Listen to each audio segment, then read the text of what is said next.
ఇక్కడ మనం ఫస్ట్ టాపిక్ని చూస్తే ప్రెస్ కౌన్సిల్ ఆఫ్ ఇండియా గురించి అనమాట. PCI గురించి అనమాట. ప్రెస్ కౌన్సిల్ ఆఫ్ ఇండియా గురించి సరికాని ప్రకటన ఎంపిక చేయండి అని క్వశ్చన్ చేస్తున్నాడు అనమాట. ఇక్కడ 4 మల్టిపుల్ చాయిసెస్ ఏమి ఇచ్చినాడు అనేది మనం ఒకసారి పరిశీలిస్తే ఇక్కడ ఫస్ట్ ఆప్షన్ చూస్తే పత్రికా స్వేచ్ఛ పరిరక్షణ అండ్ ఉన్నత ప్రమాణాలను నెలకొల్పడం అన్నమాట. ఈ స్టేట్మెంట్ కరెక్ట్ స్టేట్మెంటే అనమాట. ప్రెస్ కౌన్సిల్ ఆఫ్ ఇండియా ఫంక్షనే ఇది అనమాట.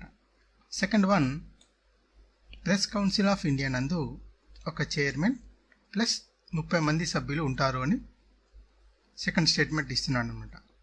అంటే ప్రెస్ కౌన్సిల్ ఆఫ్ ఇండియా అంటే ఈ కౌన్సిల్ నందు ఒక చైర్మన్ 30 మంది సభ్యులు ఉంటారని పేర్కొంటున్నాడు.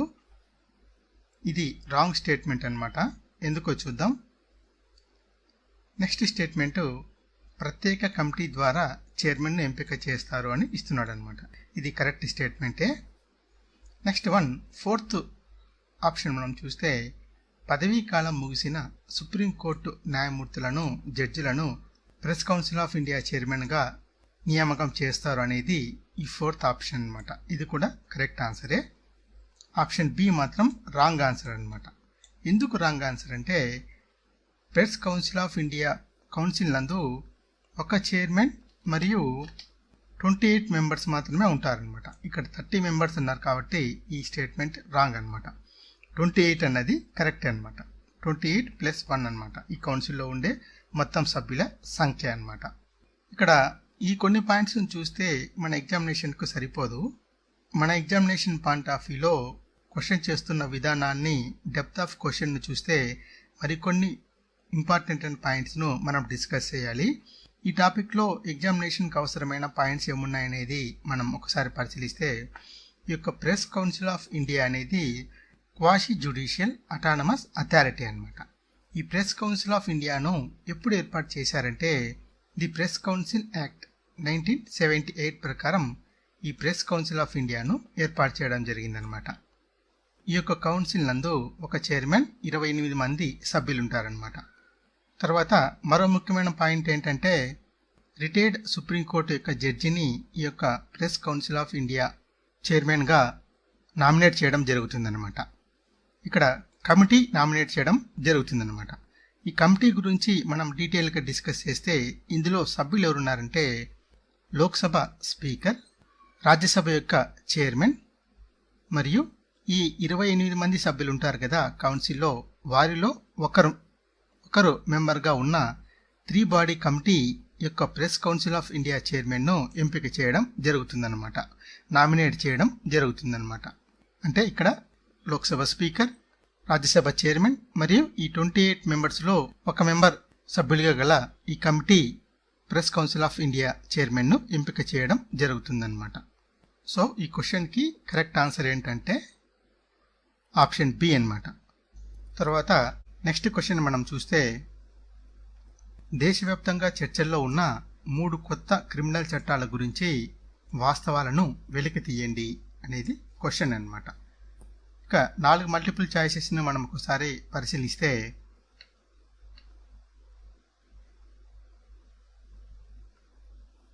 ఇక్కడ ఫస్ట్ వన్ ఏమంటున్నాడంటే 3 కొత్త క్రిమినల్ చట్టాలు జూలై 1, 2024 నుండి అమల్లోకి వచ్చాయి అని ఫస్ట్ స్టేట్మెంట్ ఇస్తున్నాడు అనమాట. ఎస్, ఇది ఎగ్జాక్ట్లీ 100% కరెక్ట్ స్టేట్మెంట్ అనమాట. జూలై 1, 2024 నుండి అమల్లోకి రావడం జరిగింది ఈ కొత్త 3 క్రిమినల్ చట్టాలు అనమాట. ఇక సెకండ్ స్టేట్మెంట్ ఏమి ఇస్తున్నాడంటే ఇక్కడ పాత చట్టం పేరు ఇండియన్ పీనల్ కోడ్ 1860, దీని యొక్క కొత్త చట్టం పేరు భారతీయ న్యాయ సంహిత 2023 అంటున్నాడు అనమాట. సో ఇది కరెక్ట్ స్టేట్మెంటే అనమాట. థర్డ్ వన్, ఈ యొక్క పాత చట్టం పేరు క్రిమినల్ ప్రొసీజర్ కోడ్ 1783, కొత్త చట్టం పేరు భారతీయ నాగరిక సురక్షా సంహిత 2023 అని ఇస్తున్నాడు అనమాట.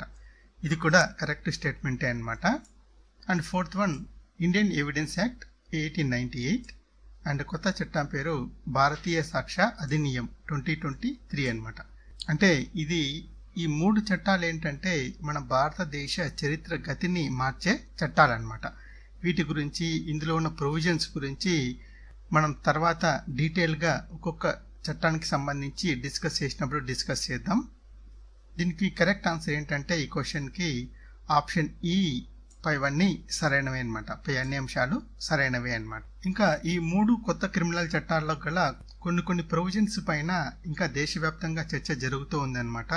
చర్చలు కూడా జరుగుతూ ఉన్నాయి. దీన్ని ఎలా ఇంప్లిమెంట్ చేయాలి, మరియు సమాజంలో ఇబ్బంది లేకుండా విభిన్న వర్గాలకి గల అబ్జెక్షన్స్ ఏమేమి ఉన్నాయో వాటిని కూడా ఇంకా పరిశీలిస్తున్నారనమాట. సో దీనికి సంబంధించి మనం త్వరలోనే ఈ 3 చట్టాల గురించి మరింత డీటెయిల్గా ఒక ప్రత్యేకమైన వీడియోలో డిస్కస్ చేద్దాం. తర్వాత నెక్స్ట్ క్వశ్చన్ ఏంటంటే ఇంటర్నల్ ఎమర్జెన్సీకి సంబంధించి సరికాని ప్రకటన ఏది అని క్వశ్చన్ చేస్తున్నాడు అనమాట. ఇంటర్నల్ ఎమర్జెన్సీకి సంబంధించిన సరికాని ప్రకటన ఏది అంటున్నాడు అనమాట.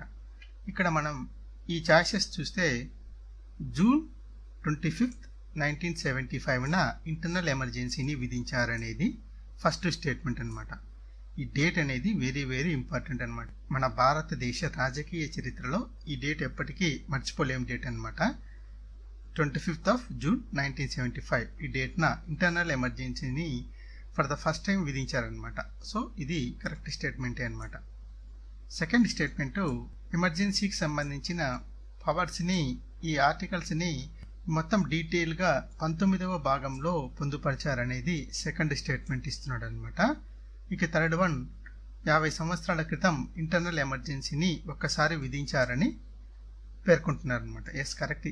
ఈ థర్డ్ స్టేట్మెంట్ కూడా కరెక్ట్ స్టేట్మెంటే. ఎందుకంటే 2024 జూన్ 25 నాటికి మనం 49 ఇయర్స్ను కంప్లీట్ చేసి 50th ఇయర్లోకి అడుగు పెట్టామన్నమాట ఇంటర్నల్ ఎమర్జెన్సీని విధించిన తర్వాత. సో ఇది 50th ఇయర్ అనమాట. 49 కంప్లీట్ అయ్యి 50 సంవత్సరంలోకి మనం అడుగు పెట్టడం జరిగింది.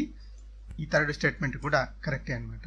ఇక రాంగ్ స్టేట్మెంట్, సరికాని ప్రకటన ఏదంటే ఆప్షన్ బి అనేది రాంగ్ స్టేట్మెంట్ అనమాట. ఎందుకు ఆప్షన్ బి అనేది రాంగ్ స్టేట్మెంట్ అంటే మనకి ఎమర్జెన్సీకి సంబంధించిన ఈ పవర్స్ అనేది డీటెయిల్గా డిస్కస్ చేసిన పార్ట్ ఏదంటే 18వ పార్ట్ అనమాట. ఇక్కడ 19 అన్నాడు, 19 కాదు 18వ పార్ట్ అనమాట, 18th పార్ట్ అనమాట. సో ఈ బి అనేది కరెక్ట్ ఆప్షన్ కాదనమాట. ఇది సరికాని ప్రకటన బి అనమాట. దీని కరెక్ట్ ఆన్సర్ ఏంటంటే ఆప్షన్ 3. ఆప్షన్ 3 అనేది రాంగ్ ఆన్సర్ అనమాట. మిగతా 2 స్టేట్మెంట్స్ కరెక్టే అనమాట. నెక్స్ట్ వీడియోలో మరిన్ని ముఖ్యమైన టాపిక్స్ని డీటెయిల్గా డిస్కస్ చేద్దాం. Thank you very much for watching this video. Next question మనం చూస్తే మన భారతదేశంలో మహిళల రాజకీయ ప్రాధాన్యాన్ని తెలిపే అంశాలను ఎంపిక చేయమని క్వశ్చన్ చేస్తున్నాడు అనమాట. ఇక 4 మల్టిపుల్ చాయిసెస్ను మనం ఒకసారి పరిశీలిస్తే నారీ శక్తి వందన్ అధినియం 2023 అంటున్నాడు అనమాట. ఇది కరెక్టే అనమాట. ఎందుకు ఈ స్టేట్మెంట్ కరెక్టే అంటే నారీ శక్తి వందన్ అధినియం 2023 అనేది ఉమెన్ రిజర్వేషన్కి సంబంధించిన స్టేట్మెంట్ అనమాట. సో ఇది మహిళల రాజకీయ ప్రాధాన్యాన్ని తెలిపే స్టేట్మెంట్ అనమాట. సో ఇది కూడా ఈ స్టేట్మెంట్ కరెక్టే. సెకండ్ వన్ 106 కాన్స్టిట్యూషనల్ అమెండ్మెంట్ అంటున్నాడు అనమాట. ఇది కూడా కరెక్టే అనమాట. ఎందుకంటే 106వ రాజ్యాంగ సవరణ ద్వారానే మహిళలకి 1/3 సీట్స్ని లోక్సభ మరియు స్టేట్ అసెంబ్లీస్లో కేటాయిస్తూ నారీ శక్తి వందన్ అధినియం చట్టాన్ని చేయడం జరిగిందనమాట. ఇక్కడ మరో పాయింట్ ఏంటంటే చట్టసభ గల లెజిస్లేటివ్ అసెంబ్లీ గల ఢిల్లీకి కూడా ఈ చట్టం వర్తిస్తుందన్నమాట. ఇక third one 73rd and 74th constitutional amendments అంటున్నాడు అనమాట. ఇవి కూడా మహిళల రాజకీయ ప్రాధాన్యాన్ని తెలిపే స్టేట్మెంట్ అనమాట. ఎందుకు అంటే 73rd, 74 కాన్స్టిట్యూషనల్ అమెండ్మెంట్స్ అనేటివి 1/3 సీట్స్ని మహిళలకి పంచాయతీ అండ్ మున్సిపాలిటీస్లో కేటాయించడం జరిగిందనమాట. ఈ యొక్క రాజ్యాంగ సవరణల ద్వారా అనమాట. 73rd, 74 అనమాట. సో ఇది కూడా కరెక్ట్ స్టేట్మెంట్ అనమాట. సో దీనికి కరెక్ట్ ఆన్సర్ ఏంటంటే ఆప్షన్ డి పై అన్ని అంశాలు సరైనవే అనమాట. ఈ 4 స్టేట్మెంట్స్ కూడా మహిళల రాజకీయ ప్రాధాన్యాన్ని మన భారతదేశంలో తెలిపే స్టేట్మెంట్స్ అనమాట ఇవి. తర్వాత నెక్స్ట్ క్వశ్చన్ మనం చూస్తే ఇటీవలే ముగిసిన 18వ లోక్సభ ఎన్నికల గురించి వాస్తవాలను ఎంపిక చేయండి అని క్వశ్చన్ చేస్తున్నాడు అనమాట. ఇక 4 చాయిసెస్ ఏమున్నాయని మనం చూస్తే ఫస్ట్ వన్, ఈ యొక్క 18వ లోక్సభ ఎన్నికలలో మహిళల ప్రాధాన్యం 13.6% అని ఫస్ట్ స్టేట్మెంట్ ఇస్తున్నాడు అనమాట. ఎస్, ఇది కరెక్ట్ స్టేట్మెంటే అనమాట. సెకండ్ వన్, 18వ లోక్సభలో 74 మంది మహిళలు ఎన్నికయ్యారని చెప్తున్నాడు అనమాట. ఎస్, ఇది కూడా కరెక్టే అనమాట. 74 మంది మహిళలు ఎంపీలుగా ఎన్నికవడం జరిగింది లోక్సభకు అనమాట. థర్డ్ స్టేట్మెంటు 17th లోక్సభ అంటే లాస్ట్ లోక్సభ ఎన్నికల్లో 78 మంది మహిళలు ఎంపీలుగా ఎన్నికయ్యారని థర్డ్ స్టేట్మెంట్ ఇస్తున్నాడు అనమాట. 18వ లోక్సభలో 74, 17వ లోక్సభలో 78 మంది మహిళలు ఎంపీలుగా లోక్సభకు ఎన్నికవడం జరిగిందని ఈ యొక్క థర్డ్ స్టేట్మెంట్ ఇస్తున్నాడు అనమాట. సో ఇక్కడ కరెక్ట్ ఆన్సర్ ఏంటంటే ఆప్షన్ డి పైవన్నీ కరెక్టే అనమాట. సో ఇక్కడ గుర్తించాల్సిన విషయం ఏంటంటే 17వ లోక్సభ కన్నా 18వ లోక్సభలో మహిళల ప్రాతినిధ్యం తగ్గిందనమాట. ఇక్కడ మరో పాయింట్ ఏంటంటే ఇక్కడ ఇంకా క్లియర్గా చెప్పాలంటే కంపారిటివ్గా ఒకవేళ ఇవ్వాలనుకుంటే 17 లోక్సభకు 18 లోక్సభకు మహిళల ప్రాధాన్యం సమానంగా ఉంది, పెరిగింది, తగ్గింది, ఇలా కూడా ఇవ్వచ్చు అనమాట. స్థిరంగా ఉంది అని కూడా ఇవ్వచ్చు అనమాట. నెక్స్ట్ క్వశ్చన్, మన భారతదేశ లోక్సభ ఎన్నికల్లో మహిళల ప్రాతినిధ్యం గురించిన సరికాని ప్రకటన ఏది అని క్వశ్చన్ చేస్తున్నాడు అనమాట. సరికాని ప్రకటనను ఎంపిక చేయమని క్వశ్చన్ చేస్తున్నాడు. ఇక్కడ 4 చాయిసెస్ని మనం చూస్తే 17వ లోక్సభ ఎన్నికల్లో మహిళల ప్రాధాన్యం 14.4% అని ఫస్ట్ స్టేట్మెంట్ ఇస్తున్నాడు అనమాట. ఈ యొక్క 17వ లోక్సభ ఎన్నికల్లో 78 మంది మహిళలు ఎంపీలుగా ఎన్నికవడం జరిగిందనమాట. సెకండ్ స్టేట్మెంట్ ఏంటంటే మొట్టమొదటి లోక్సభ ఎన్నికల్లో మహిళల ప్రాతినిధ్యం కేవలం 5% అని ఇస్తున్నాడు అనమాట. ఇది కూడా కరెక్ట్ స్టేట్మెంటే. 1952లో జరిగిన మొదటి లోక్సభ ఎన్నికల్లో మహిళల ప్రాతినిధ్యం కేవలం 5% మాత్రమే అనమాట.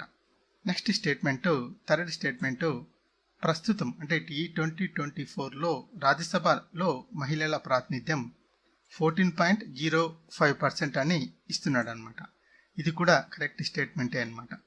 నెక్స్ట్ వన్, ఫోర్త్ ఆప్షన్ మనం చూస్తే ప్రపంచ జాతీయ పార్లమెంట్, గ్లోబల్ నేషనల్ పార్లమెంట్లలో మహిళల ప్రాతినిధ్యం చూస్తే 30%గా ఉంది అని ఫోర్త్ ఆప్షన్ ఇస్తున్నాడు అనమాట.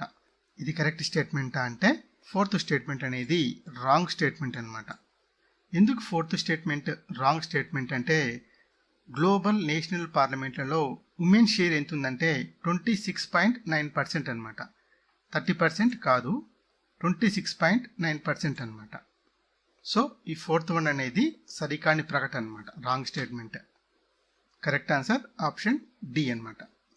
మన భారతదేశ రాజకీయ వ్యవస్థలో మహిళల ప్రాధాన్యం అనే అంశం అనేది ప్రతి ఎగ్జామ్కి హాట్ టాపిక్గానే ఉంటుంది, గుర్తుపెట్టుకోండి.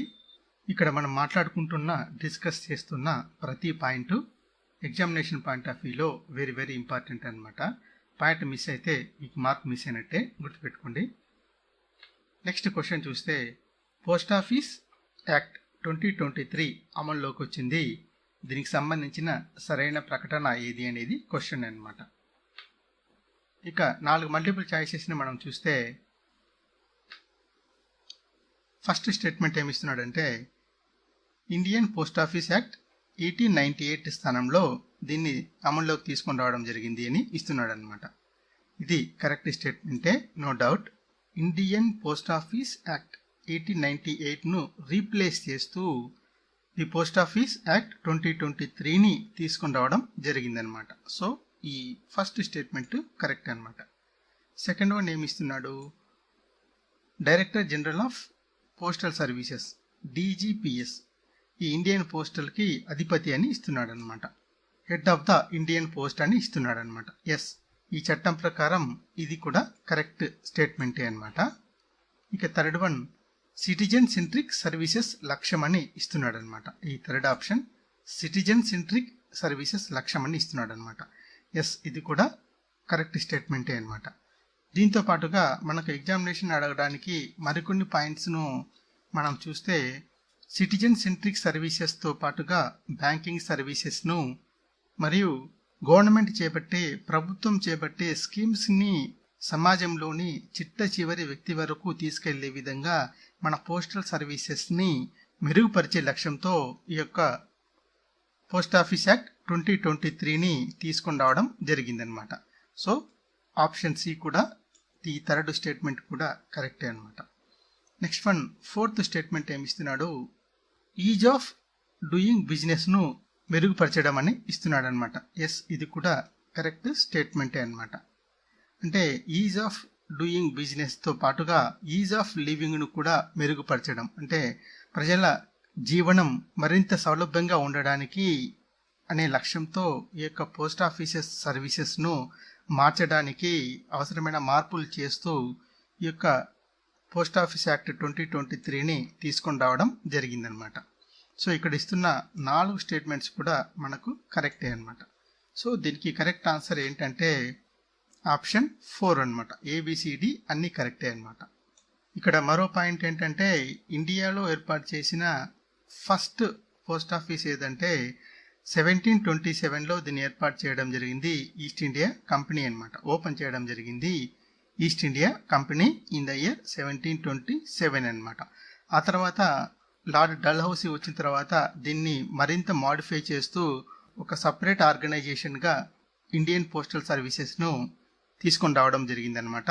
లార్డ్ డల్హౌసీ అనమాట. లార్డ్ డల్హౌసీ పీరియడ్లో ఈ మార్పులన్నీ చోటు చేసుకోవడం జరిగిందనమాట. తర్వాత మనం నెక్స్ట్ క్వశ్చన్ చూస్తే సెల్ఫ్ డిక్లరేషన్ సర్టిఫికేషన్ ఎస్డిసి గురించి సరైన ప్రకటన ఎంపిక చేయండి అంటున్నాడు అనమాట. సరైన ప్రకటన ఎంపిక చేయండి అంటున్నాడు అనమాట.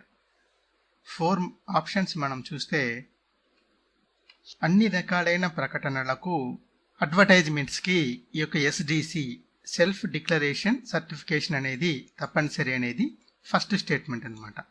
ఇది కరెక్ట్ స్టేట్మెంటే అనమాట. ఎందుకు కరెక్ట్ స్టేట్మెంట్ అంటే ఇక్కడ సెకండ్ వన్ చూస్తే మనము సెల్ఫ్ డిక్లరేషన్ సర్టిఫికేషన్ ఎస్డిసిపై సుప్రీంకోర్టు ప్రత్యేక డైరెక్షన్ను జారీ చేయడం జరిగిందనమాట. ఈ యొక్క సుప్రీంకోర్టు డైరెక్షన్ జారీ చేసిన ఫలితంగానే ఈ సెల్ఫ్ డిక్లరేషన్ సర్టిఫికేట్ అనేది మనకు వార్తల్లోకి రావడం జరిగింది. మనకి ఎగ్జామినేషన్కి ఇంపార్టెంట్ అయిన టాపిక్గా రావడం జరిగిందనమాట. ఏంటి దీని నేపథ్యం ఏంటి అంటే ప్రధానంగా వినియోగదారుల హక్కులను పరిరక్షణ చేయడానికి, కన్జ్యూమర్స్కి గల అన్ని రకాలైన హక్కులను పరిరక్షణ చేయడానికి, ఈ తప్పుడు ప్రకటనల ద్వారా మిస్లీడ్ చేయడాన్ని కంట్రోల్ చేయడానికి సుప్రీంకోర్టు ఈ యొక్క డైరెక్షన్ను జారీ చేయడం జరిగిందనమాట. దీని ప్రకారం ఏంటంటే ఈ ప్రకటన ఇస్తున్న అడ్వర్టైజర్ కానీ లేదా అతనికి సంబంధించిన ఆథరైజ్డ్ రిప్రజెంటేటివ్ కానీ లేక ఈ యొక్క అడ్వర్టైజ్మెంట్కి సంబంధించిన సంస్థ కానీ ఈ యొక్క సెల్ఫ్ డిక్లరేషన్ సర్టిఫికేట్ను సబ్మిట్ చేయాల్సి ఉంటుందన్నమాట. అంటే ఇక మీదట టెలివిజన్లో కానీ ప్రింట్ మీడియాలో కానీ లేదా ఇంటర్నెట్లో కానీ సెల్ఫ్ డిక్లరేషన్ సర్టిఫికేట్ను సబ్మిట్ చేసిన వారి ప్రకటనలు మాత్రమే చూపించడం జరుగుతుందన్నమాట. టెలివిజన్లో కానీ ప్రింట్ మీడియాలో కానీ ఇంటర్నెట్లో కానీ సెల్ఫ్ డిక్లరేషన్ సర్టిఫికేట్ సబ్మిట్ చేసిన ప్రకటనలు మాత్రమే అనుమతి మంజూరు చేయడం జరుగుతుందన్నమాట. ఇక థర్డ్ స్టేట్మెంట్ ఏంటంటే the ministry of information and broadcasting దీన్ని పర్యవేక్షిస్తుంది అని థర్డ్ స్టేట్మెంట్ ఇస్తున్నాడు అనమాట. ఇది కూడా కరెక్ట్ స్టేట్మెంటే అనమాట. The ministry of information and broadcasting ఈ యొక్క సెల్ఫ్ డిక్లరేషన్ సర్టిఫికేట్ను మ్యాండేటరీ చేస్తూ మొత్తం పర్యవేక్షణ చేయడం జరుగుతుందన్నమాట. సో దీని కరెక్ట్ ఆన్సర్ ఏంటంటే ఆప్షన్ డి పైవన్నీ సరైనవే అనమాట.